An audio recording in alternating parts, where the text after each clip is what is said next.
धारावाहिक वसुधा में इस समय कहानी एक ऐसे मोड़ पर पहुंच चुकी है जहां हर दृश्य दिल की धड़कनें तेज कर देने वाला है। सच सामने आने के बाद चंद्रिका का गुस्सा अपनी हद पार कर जाता है और वह बिना कुछ सुने समझे वसुधा और देव दोनों को धक्के मारकर घर से बाहर निकाल देती है। दरवाजा बंद होने की आवाज पूरे आंगन में गूंजती है और उस क्षण ऐसा लगता है मानो इस घर पर एक भारी साया मंडराना शुरू हो गया हो। बाहर खड़ी वसुधा की आंखों में आंसू थे, लेकिन उनमें डर से ज्यादा दृढ़ता थी। और देव, जो हमेशा मजबूत दिखने की कोशिश करता है, पहली बार पूरी तरह टूटता दिखाई देता है। ठीक उसी तनाव भरे माहौल में पंडित जी की अचानक एंट्री होती है।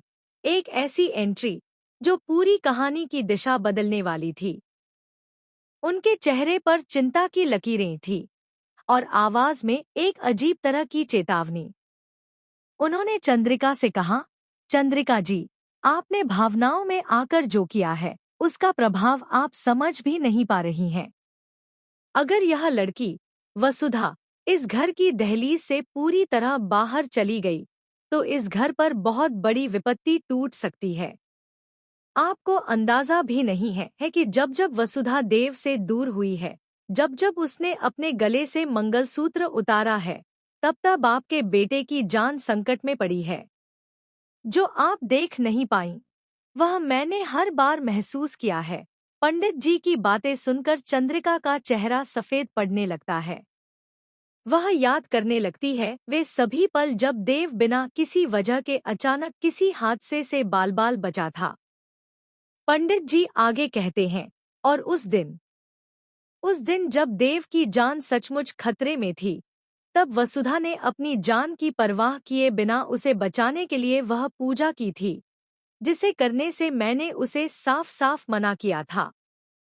क्योंकि वह पूजा किसी साधारण व्यक्ति के लिए नहीं की जाती और उसे करने वाले को अपनी जान की बाजी तक लगानी पड़ती है। मगर उसने पीछे कदम नहीं हटाया। उसने विधि विधान से सब किया, सिर्फ इसलिए कि देव सुरक्षित रहे। यह सुनकर चंद्रिका के मन की दीवारों में दरारें पड़ने लगती हैं। उसे एहसास होता है कि जिसे वह नजरअंदाज कर रही थी, वही लड़की उसके बेटे की सबसे बड़ी ढाल बनकर खड़ी रही थी।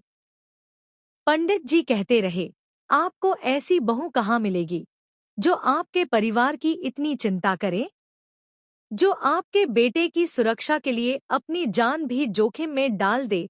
यह बातें